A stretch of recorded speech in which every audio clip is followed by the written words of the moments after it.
Hola, I'm Jorge Ramos. And I'm Paola Ramos. And this is The Moment, El Momento. El Momento, aquí estamos. Aunque te rías, me gusta hacer esto contigo.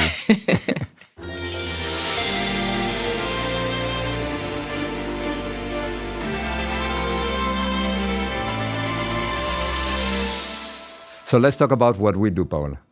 I'll tell you one of the most recent reporting trips that I was on, because I think this has a lot to do with today's episode. So a couple of months ago at this point, I was in Costa Rica and in Panama, and I was following a group of Venezuelan migrants, some of whom had either self-deported from the United States or were waiting in limbo in Mexico, but all of them were reverse migrating. At some point, they had decided that, listen to this. Now, this is how bad it is. They had decided that their life is better in Venezuela, in that authoritarian regime, than it is in the United States. So this is new because last year it was exactly the opposite. They were coming to the United States. Literally until the point that Donald Trump was inaugurated, you still had hundreds of migrants that were still trying to go into the United States, right? Still driven by this idea, right, that democracy is still possible in this country. But what really stuck with me when I was doing this reporting trip was this very simple sort of notion, that one of the immigrants, Edinson, told me. And he said, why would I go into the U.S. if I've just left an authoritarian regime like Venezuela? And so that calculation, I think, is one of the ideas that is getting lost in this country right now. That people are from afar are literally looking at us and seeing some resemblance of the very same authoritarian regimes that they're leaving. And so that gets me to think about you. Thinking about you in the 80s in Mexico. And I'm thinking if there was ever a time when you were growing up in Mexico and becoming a journalist where you felt that your own rights as a journalist were being restricted. That's exactly why I came to the United States. I didn't want to be a censored journalist. And back then, Mexico, the 1980s, Mexico was not a democracy. Mexico was la dictadura perfecta, según Vargas Llosa. And then this perfect dictatorship, I just didn't want to live in a perfect dictatorship. I wanted to be completely free as a journalist. So I decided to leave Mexico. And yo creo que that was one of the most difficult decisions and most important decisions in my life to become. I didn't want to be an immigrant. I was forced to be an immigrant. Mm-hmm. So I left Mexico with a promise. I promised myself that I would never live again in a country that was not a democracy. So I came to the States. Ronald Reagan was president. And then I remember watching the TV, journalists criticizing openly the president. Y adivina qué, Paola. Nothing happened. I loved it. It was complete freedom of expression. And said, I want to live in this country. Quiero vivir en este país. And now we're seeing that things are changing in this country. Still, we have the freedom. We have the freedom to say whatever we want. But it's not as easy. But I'm sticking to my promise that I don't want to live in a country that is not a democracy. I'm not willing to take the fact that this country is not exactly what I expected when I came from Mexico. But even that question, no? Like, are we still living in the democracy that you came to? It's not the 40 same, years ago. It is not the same. We have to fight for that. Right, but even that, as a framework, like we are no longer perhaps living in that very same democracy that once sort of lured you. And I think as journalists, we think of authoritarian regimes in a very specific way. We think that a coup happens or there's sort of this like violent revolt, and then this suddenly our like freedom of speech, our freedom to express ourselves, like all these rights, we think that they just disappear like this. But I think what worries me is that we are standing in a democracy where I see some of our own colleagues in journalism that are self-censoring. Sometimes the way that these rights sort of disappear is we almost like we're not like paying attention to them. But do you feel free to say whatever you want? I do, but I see that there are some people in institutions, in law firms, in schools, in big media networks that are scared to raise their voice, to ask the question, to sort of counterpower the way that you've always taught me to do. And that worries me. And I think that is exactly what's at the heart of today's episode, which is, what if the rule of law can't stop Donald Trump. Yeah, because I agree with you. And this is not a profession for those who want to be silent. But also, we still believe that this is a nation of laws. The question is if those laws are going to be enough to stop this change. Will those laws be enough to stop the President of the United States? To talk about that, we speak to the person whose organization has spearheaded the legal fight for the rule of law in the United States. That's the American Civil Liberties Union. After the break, Anthony Romero, the longest-serving executive director in the history of the ACLU. Ya volvemos. Anthony Romero, welcome. Thank you. Welcome to The Moment. Great. One of the busiest people in the entire country. Got a lot going on. I wonder why. I know. I actually want to start on Election Day. So November 2024, one of the first things that you say shortly after Donald Trump wins, you say that the ACLU is even more prepared now. Yeah. Fast forward to where we are.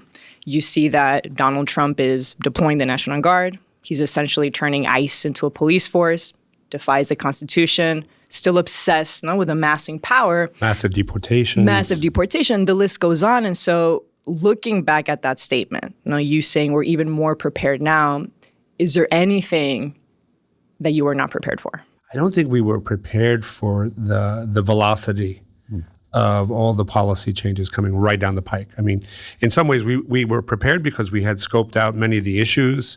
We went much further than the last time around. Last time around, we had a 30-page document that I thought was our plan. Right. This time around, we had literally hundreds of pages of documents scoping out different cases and theories and clients and what we would file and where we would file.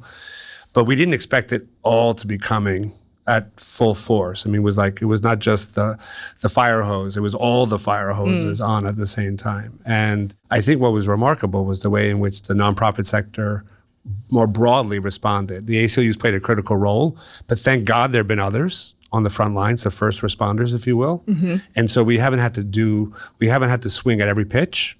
And we've been much more strategic about saying, okay, not our lane, pass that over to Democracy Forward, pass that over to Democracy Defenders, pass that over to public citizens. So you see a more coordinated effort against the administration. We're in constant touch with each other. So it was overwhelming. What happened was completely overwhelming. It was. Because you've said in the past that the Trump team was more prepared for the second term than for the first one. Absolutely. And they were. They were. They're not making the same rookie mistakes that they made the first time around. Which were? Like, for instance, the Muslim ban. It took them 3 bites of the apple before they got that fixed, right? I mean, the Muslim ban, we knew it was dead on arrival from the minute they announced it with the executive order back in 2017, because there's no way it would pass scrutiny. Now, many of their executive orders have been scrubbed, right? And so we're really going toe-to-toe to kind of make sure that we knock them out. Yeah, but again, you might say that you're opposing each one of them. However, it seems to me that they're doing whatever they want, regardless of what the judges are saying, regardless of what you are saying. I think it's to be determined still. I mean, really? Yeah. I mean, first off, I get the sentiment a lot. And believe me, I feel that way too. At the end of the day, I feel that way. At the beginning of the day, I feel like I've got... Like they don't care about the law, or they don't care about all these orders from the judges. I mean, there are a couple of things. First, I think we're winning many more cases than people realize. We are losing a bunch. I mean, they have been able to close down USAID. They've been able to fire all these federal government workers. They've been able to kind of overhaul the federal government. The unitary executive is on steroids. That's clear, right? But you also have to look at the ones that we have begun to win. And then, like the Alien Enemies Act, Birthright citizenship, we'll get into it, I'm sure. Those are big wins so far, Jorge. Now, to be determined whether the Supreme Court stands with us in the end or whether they kind of back the Trump administration. And so far, they've been giving more than half the loaf to the Trump administration. But I'm still hopeful that in some of our cases, they will be with us. Now, some of these lawsuits, we went in knowing, the larger community, went in knowing that these were Hail Mary passes. We were playing for time, right? And so it was clear that some of the folks who brought the lawsuits to, for instance, protect federal workers, that in the end it was probable that some judge would rule that the federal government has a right to cast out its employees if it so wishes. But you played for time, and time is a win, right? Those employees that remained on payroll, that had time to wind up their kind of affairs, to think about getting new jobs, to figure out whether or not they were going to take the kind of the packages that were being offered. And so I think part of this is also defining what success looks like. But maybe let me just give you an example. Yeah. You won clearly with the appeals court that blocked deportations under the Alien Enemies Act. Yeah. All right. Deportations continue. Yeah. They don't care. I mean, continue and even at a more rapid pace. Yeah. So a couple of things. I mean, the Alien Enemies Act is they are stopped from using it right now to deport people and deny people due process. So that's still a win in the 200 clients that we brought that case on behalf of. We now have to try to bring them back, right? So that's still to be determined whether or not we succeed in bringing them back into the country because they're now in Venezuela. They went to Secot first. Remember, we removed 253 Venezuelans. 253 Venezuelans. And now most of them are back in Venezuela. And a number of them want to come back. That's what we're in the middle of sorting out. Then there's a third lawsuit under the Alien Enemies Act about whether or not the government thumbed its nose at the federal judge, Boasberg, when he said, turn the planes around. Did they openly defy him? So that's they continue going to They Salvador. continue to push them. So that one is still to be determined, and we're pushing that one very hard.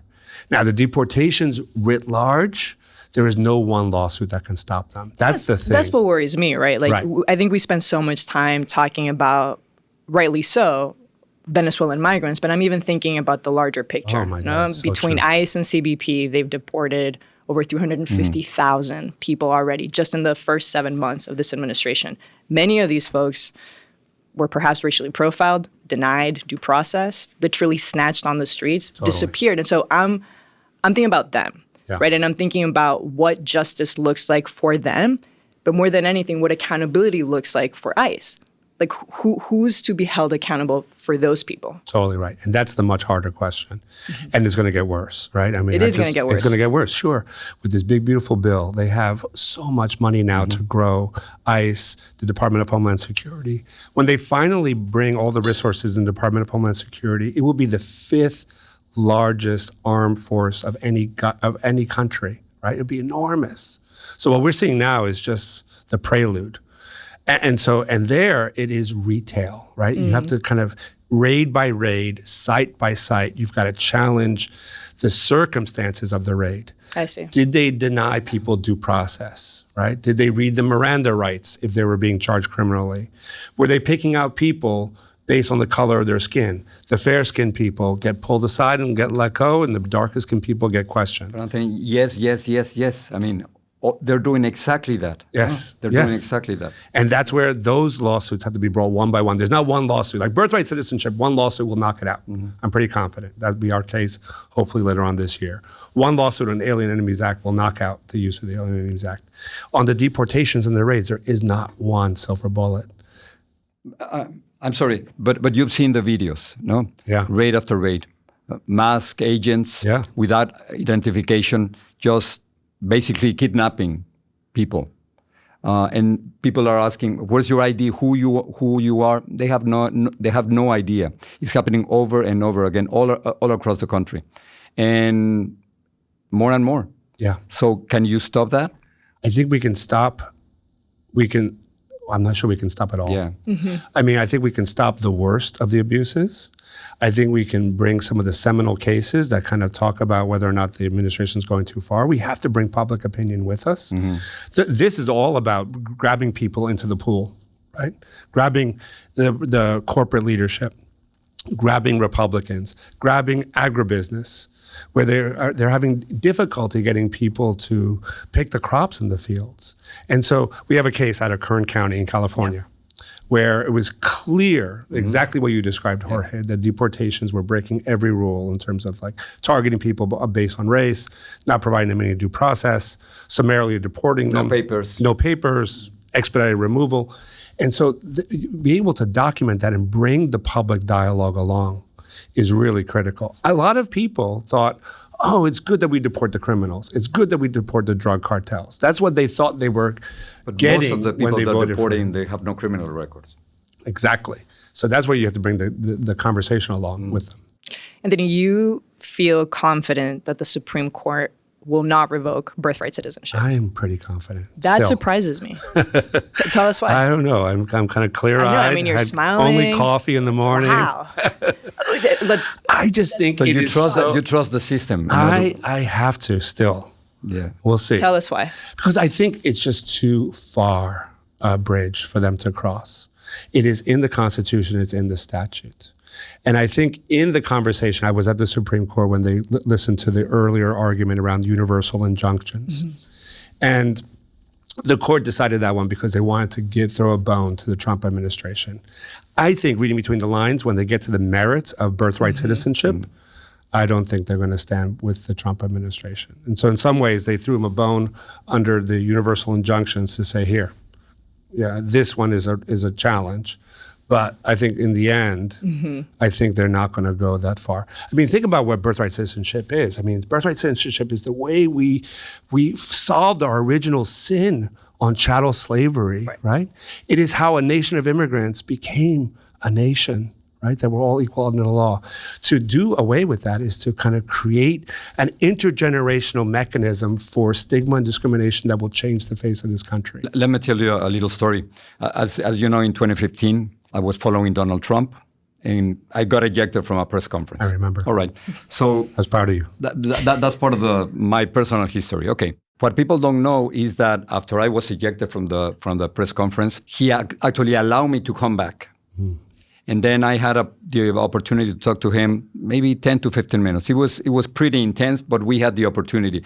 News was that I was ejected. The reality is that after I was ejected, we had a very intense conversation. And he clearly told me, and I asked him about birthright citizenship, and he said that can be changed. So he was completely convinced. Focus, even then. 10 years ago that he was going to change that. And we were saying, hey, listen to this. It's dangerous for our Constitution, for our country. Nobody pay attention. So he believed that 10 years ago, and he believes that right now. So he's gonna try. He's definitely trying. Yeah. I mean, it's definitely clear that they're trying. And there were still some people in the Trump orbit who were talking to me even after the election, before the inauguration. And it was clear that they were going to run that play. Mm-hmm. And I came back to the ACLU. I'm like, we have to get the birthright citizenship lawsuit ready. Did people think you were exaggerating? They thought, no, they're not going to go that far. I think they're going to try. Most of the country thought on day that. one. Exactly. And part of what was interesting to me was just the fact that they would start with that. I mean, you're totally right, Jorge. I'm not minimizing their ambition, their aggression, their desires. They were convinced back then. And maybe what's behind that? I think they really feel like it's impossible to fix the immigration system unless you deal with birthright citizenship. They feel like that is the primary pull, if you will, for migration, that people are pulled to this country because their kids born here will be American citizens. So how do you prepare for a case like birthright citizenship? Well, we spend months literally thinking through the theory, the clients, the venue. We knew we wanted to sue in the First Circuit. So we knew we wanted to file somewhere in New Hampshire, Massachusetts. So we had to find an immigrants group in New Hampshire, an Indonesian immigrants group in New Hampshire. We then had to find members of their organization who were pregnant, whose children would be born after the executive order, because they couldn't be born before or too late in order to have standing.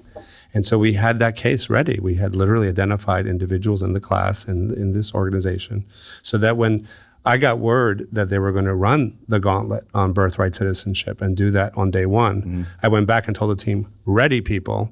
And then within 2 hours, we filed that suit. As soon as the president signed that executive order, we had filed electronically. Yeah, you were ready. Definitely.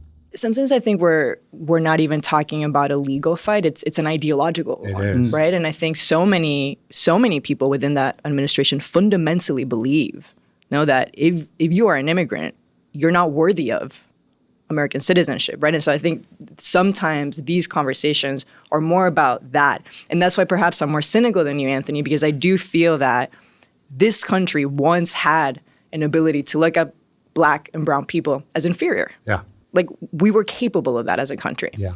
And so that's what worries me. That we're sort of pulled between these two forces of who we are supposed to be and then really who we once were. Yeah. And you're kind of in the middle of that fight. Yeah, I'm in the middle of that fight. And the reason why I still think we get a Roberts and we get an Amy Coney Barrett, because all we need is 5. All you have to do in the Supreme Court litigation is count to 5. You have to count to 7, 5.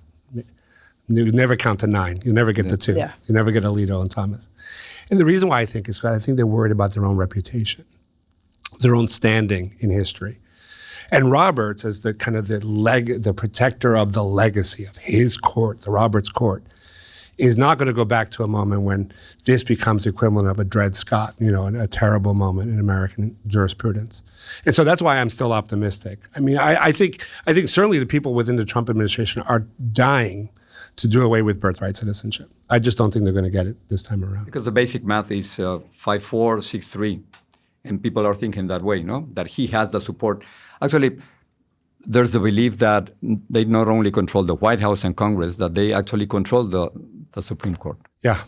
And I think that's largely true. I mean, I think in a lot of ways, the Supreme Court, the majority of the Supreme Court is going to try their best to give the Trump administration the benefit of the doubt. The universal injunction case, right? Yeah. It's a little esoteric, but it's worth talking about. Please. So this is in the context of birthright citizenship. Like universal injunctions, should one judge be able to grant an injunction that applies across the country? It's been a headache for liberals, right? There was always one judge out of Texas Judge Kaczmarek, who would rule against Planned Parenthood or rule against reproductive rights, and it would have nationwide implications. So it's been a problem, right? It should have been fixed. Now, the Supreme Court could have not fixed it in this case because the New Jersey Attorney General made a brilliant argument saying, look, I have an interest in making sure that my residents, if they're pregnant and they go out of state and the baby's born in Georgia, I, as the head of New Jersey, the New Jersey Attorney General, have an interest in making sure that my residents have birthright where they're born. So that would have been a perfect instance of granting a universal injunction. But the Supreme Court threw the bone to the Trump administration, I think, because they're going to give us the stake, ultimately, on birthright citizenship. We want to talk about free speech, no? Dime. Thinking about free speech, obviously, we're talking about an administration that is putting an enormous amount of pressure on universities, media outlets, journalists, activists, even institutions like the Smithsonian. Right. And so I'm wondering, from your perspective, when you're looking at these institutions and some of these organizations, do you ever feel let down? Sure. Why? Yeah. Daily. Yeah. I mean, we're in a modern day McCarthy. I put the Trump administration's activities that bother me the most into 3 big buckets. And the first one is this one, the modern day McCarthy, where they're targeting individuals and institutions based on the ideology or the viewpoints that they don't agree with the Trump administration. And you have Columbia and you have Harvard, you have the law firms, you have Mahmoud Khalil, the activists who are being used, pulled off the streets and then endeavor to deport them. All of that is examples of targeting individuals who don't agree with the Trump orthodoxy. And the fact that big, powerful institutions like these law firms capitulated is really troubling. Especially, and not only them. And not only them, but I'm more troubled about the lawyers in some ways. Maybe it's my own parochial nature as a lawyer, but I think the lawyers should have stood up straight and stood up for their profession, stood up for themselves. Networks and universities paying, I mean, don't get me going on the media outlets who are paying these defamation lawsuits that they would readily win because they're afraid of incurring the wrath of the Trump administration. Do you feel like it's important to call them out by name? Sure. I mean, Paul Weiss is a firm that disappoints. And that's why I think firms like Wilmer Hale and Jenner and Block and Sussman Godfrey, who stood up and then fought those executive orders, are critically important. And that's where ultimately, I think the coda on that story will be determined. I don't think it's great for these law firms. They find themselves over a barrel. Once you start paying an extortionist, you never have a final payment, right? They're going to be extortionist. That's what you're calling. Sure. Isn't that what the Trump, you give me $100 million and maybe I let you argue your cases in court? And maybe you bring my cases, and maybe you represent my interests, and maybe next year it's another $100 million, when all they have is the power. They don't have the authority. Clearly, these are cases, these are a slam dunk. There's not been, none of these law firms that have challenged the executive orders have lost a case.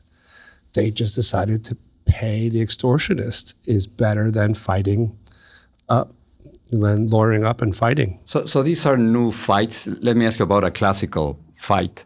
ACLU has always been committed to defending free speech, even from the far right. Are you still doing that? Sure. Even today? Sure. Even 2025? It's not too dangerous. No, I think it's necessary. I mean, look, it's not popular among progressives, liberals, or activists. It's necessary. When we stand up for the rights of groups we don't agree with, we lay down a marker. So the case, I think the most relevant, there are always cases. There are smaller cases where we've represented a white supremacist in New Hampshire and other activists who said kind of anti-Semitic things in the Midwest. The biggest case was NRA v. Vulo, when we took up the NRA as our client.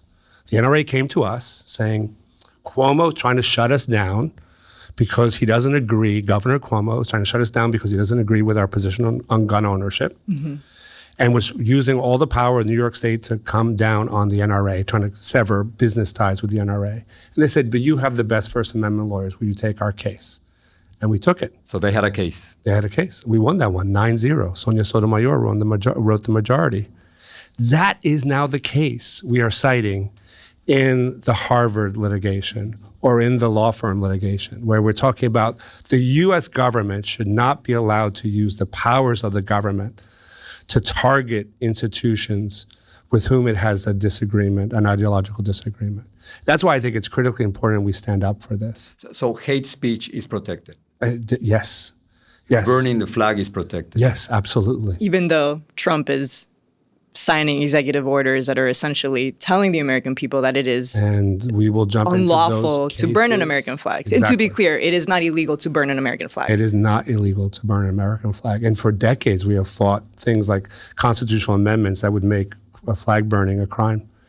I mean, it is a political statement. It's a political act. It's not one I agree with. I've never burnt a flag. I have flags in front of my house right now for Labor Day weekend. I put a flag in front of my house.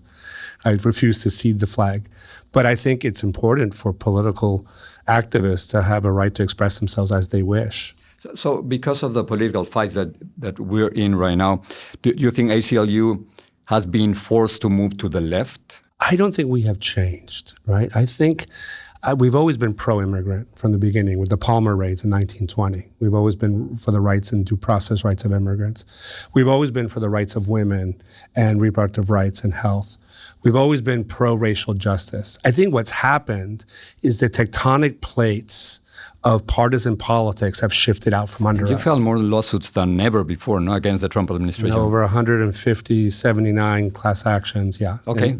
But I think what's changed is that there once was a time when you had Republicans who believed in civil rights. I mean, the Voting Rights Act was enacted with Republican leadership. I mean, President Reagan was the one who signed the extension of the Voting Rights Act. You had pro-immigrant presidents, George Bush. I remember criticizing him when you and I first met after the War on Terror. He was still more pro-immigrant than anything we've seen. He was even considering maybe not a legalization or an amnesty, but something similar. Something very similar. Boot diplomacy, con Vicente Fox. You know, we remember moments. We remember the fact that there were kind of log cabin Republicans who actually were kind of being forces within the Republican Party for LGBT rights. That's changed, right? You mentioned LGBTQ, right? So I have to jump in. As a lesbian who may one day get married, should I be worried about the Supreme Court overturning gay marriage? I don't think so either. There's another place. Anthony, you are just so confident. I know. Making us feel and good. even smiling. I am. I know. I think it's also because it's in the Supreme Court and it's also been enacted by statute. I know other people feel differently, and a lot of people have run to get married, and I think it's great. I have not gotten married. I still maybe will exercise the right someday. I love someone, but we haven't just kind of signed it on City Hall. And so you are not rushing to get married? No, I don't. I think there are some things that will really be beyond the pale. I think like undoing gay marriage, undoing birthright citizenship. I think they made some elements of the Trump administration would love to undo that. I don't think they succeed. You just said something. There's some elements that the Trump administration may undo. If you put yourself in Trump's legal team and you look at the way that they are dismantling systems, or the way that they're trying to undo things, or the way that they are trying to literally like reimagine, the way that you invoke an act. Is there something to learn from them? Sure. I think there's a timidity that we've had, and this is where I keep telling my folks, this is not what I'm doing because I'm too busy in the day-to-day. Some group of people need to be thinking about what we build differently after this. And it can't be just let's resurrect the stuff they took apart. Someone needs to be thinking about what needs to be put in the place of everything that's been taken down. And so they need to think ambitiously and broader. I mean, if anything I've learned from the Trump administration is that they have not been held back by the idea of, oh, this is too timid, or this is too much, or this is too large a leap. They've gone there. And I think there is a lesson for us in that. I think that sometimes the policy of social change or social equity is a little bit too incremental. And I think we just need to kind of like wipe it clean and start afresh. So the resistance are the judges, is the legal system, not journalists. Oh, the journalists are playing a critical role. And we have some journalists. We have a journalist you probably know who's been incarcerated because he was live streaming a kind of a protest, and they've kind of tried to hold him. He's not an American citizen, and so we're representing him. The journalists are critical. There are activists who are out there. You're not seeing the marches and the demonstrations. I'm not seeing the marches other than what we saw in Los Angeles. I haven't seen those marches anywhere else. But I think you're seeing a lot of people turn out in local districts. I think people understand now that maybe those national marches don't have the impact that people want them to be. And so sometimes focusing your energy more locally, more targeted manner. I mean, one of the things we've done is that we've created this whole kind of blueprint for what we call Firewall for Freedom, which what can people do in their local jurisdictions with their local mayors, city councils, governors, attorneys general. Let's stiffen the spine of these local elected officials who can sever the immigration programs, the 287G programs with the federal government. That's critically important. I don't want to take a lot of people up on the Hill. I'd rather them turn out in kind of their lobbying in their district with their mayors, with their city councils, with their governors. And so the locus of our activism, Jorge, has changed really considerably. Have you ever called Trump an authoritarian leader? Sure. He is that. He is. He is that. I mean, that is what we are seeing. And tan franco como feo. You know, you have to call it for what it is. I mean, this is not a surprise. And I'm not given to hyperbole. I think it's really important that we don't gild the lily. When the facts are sufficient, all you do is state the facts. So if you say that he's an authoritarian leader, then we're losing our democracy. I think we're in the battle for our democracy. I don't think we've lost it yet. But I think so many of the institutions and the norms, I mean, this is the three buckets, a modern day McCarthy, right, where they're targeting people based on their speech. Second bucket is when they're targeting the politically weak to score cheap political points with their constituents. So there I put the immigrants and the attack on trans people. The third one, the attack on the institutions and norms that undergird our democracy, the role of Congress, the role of the courts, the role of the press. The deployment of the National Guard, for instance, completely usurping the power of the governors in the states. We've delegated most of the power to the states. And yet now this president feels like he can exert the National Guard and the military to usurp the power of our governors. And that is an enormous change in the rule of law. You said that this second time around, you're part of a larger coalition of partners that's more ready. Yeah. What does that coordination look like? Like, what do those partnerships feel like? There are clear divisions of labor. Like, for instance, we did not swing at every pitch. We did not take on, for instance, the Doge attacks on U.S. government agencies or U.S. government workers. That was Democracy Forward and Sky Perryman, who was an amazing leader. I forwarded kind of clients to her. I kind of referred donors to her. This is where they were out in front. There were clear parts of that agenda. It's not a civil liberties or civil rights issue to necessarily be axed by Elon Musk if you're a federal government employee. Unless you're being targeted for your political speech, then it's a civil liberties issue. But just generally, not my lane. That's their lane. And so in places where we overlap, then we will sit down and talk about who does what and who takes the lead and who follows, how can we support one another. It's really much more effective. I mean, part of it is because necessity is the mother of invention. We don't have time for roller derby politics. We all understand that we're all in over our heads. The only way to win is to divide this work up and to support one another. And that's what has happened in this sector. Approximately how many groups are part of this sort of like coordinated? There are about 30 on a listserv in one. And then I think there's a smaller group, around 5 or 6, that are in touch with each other. And there's constant contact. I mean, for instance, when on the issues around transgender rights, there were cases that we took, there were cases that Lambda took, there were cases that the National Center for Lesbian Rights took. That was all sorted out before the election so that we could really divide it up and make sure that we knew. The only way to score is that you can't have the whole team standing on second base.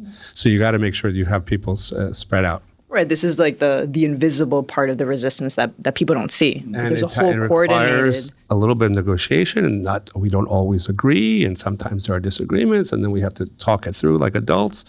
But we realize that the cause is bigger, and so that's worth working through. What's the point in which you feel very scared, and in which you tell us that, yes, we're losing our democracy? What's that breaking point? I don't know where this ends.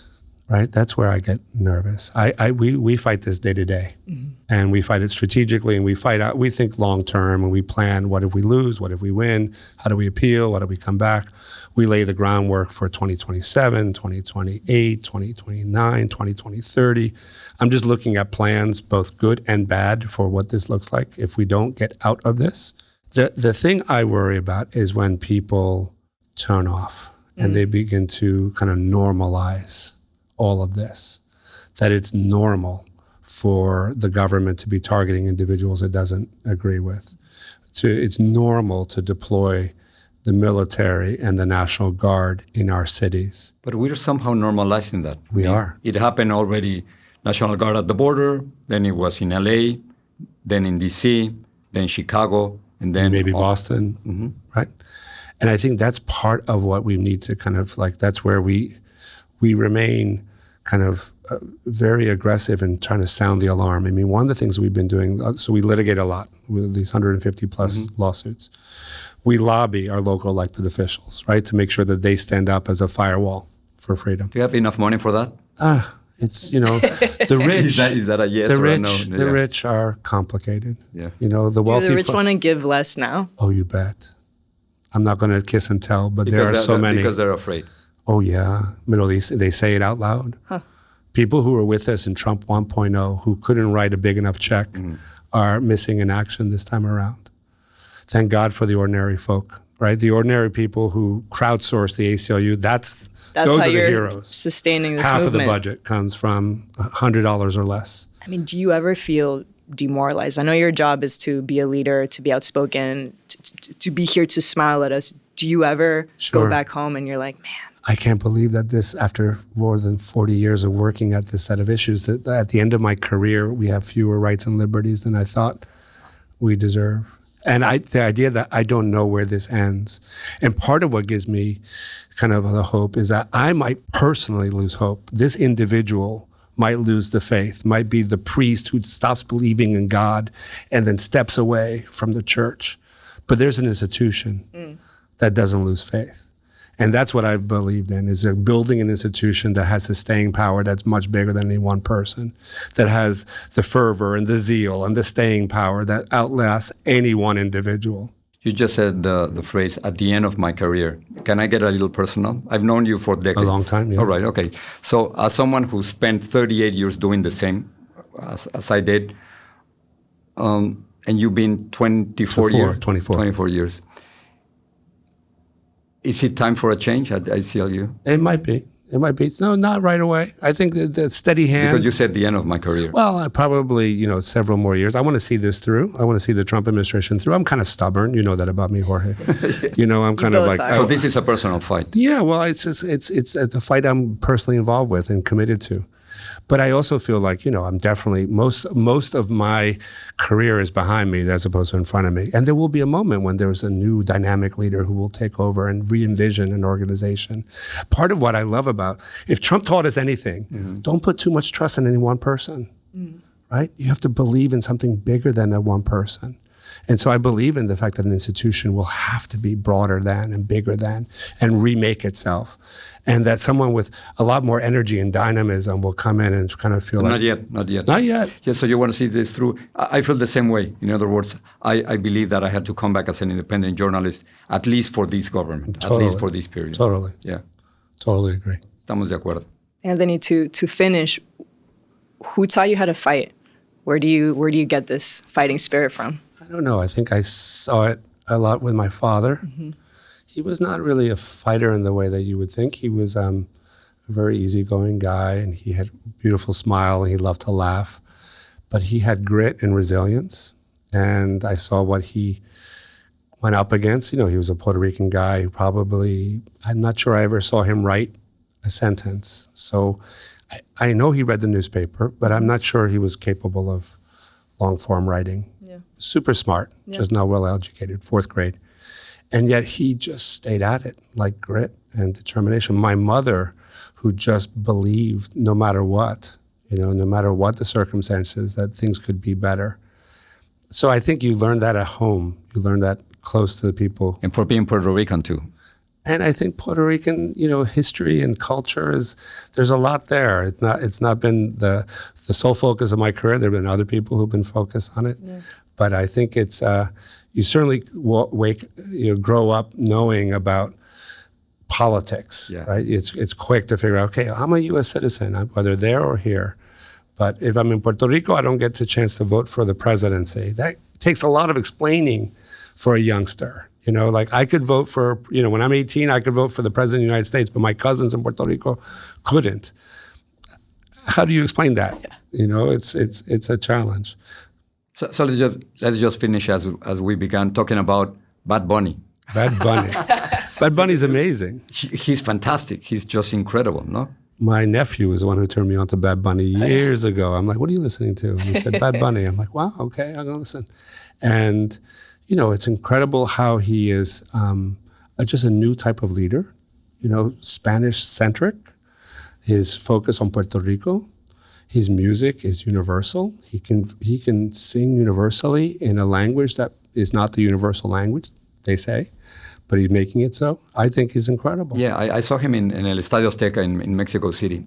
I was so impressed because it was just him and a DJ, 80,000 people, Anthony. And he controlled completely that stadium. He stopped singing, there was complete silence.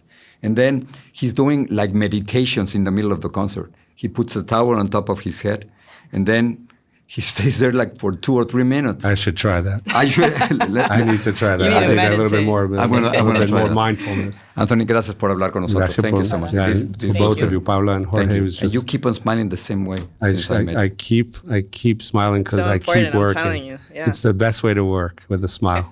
Anthony, gracias. The Moment is a production of Radio Ambulante Studios in partnership with iHeart's My Cultura Podcast Network. Our staff includes Daniel Alarcón, Laura Rojas Aponte, Miguel Santiago Colón, and Lisa Cerda, with the help from Paola Alián, Diego Corso, Natalia Ramírez, and Elsa Liliana Ulloa. Our theme song is by Elias González.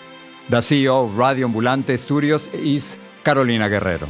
Executive producers at iHeart are Arlene Santana and Leo Gomez. Pablo Cabrera also serves as a producer. If you like The Moment, pero también te gustan podcasts en español, look for Radio Ambulante, historias de toda América Latina, wherever you listen to podcasts. I'm Jorge Ramos. And I'm Paula Ramos. Thanks for listening.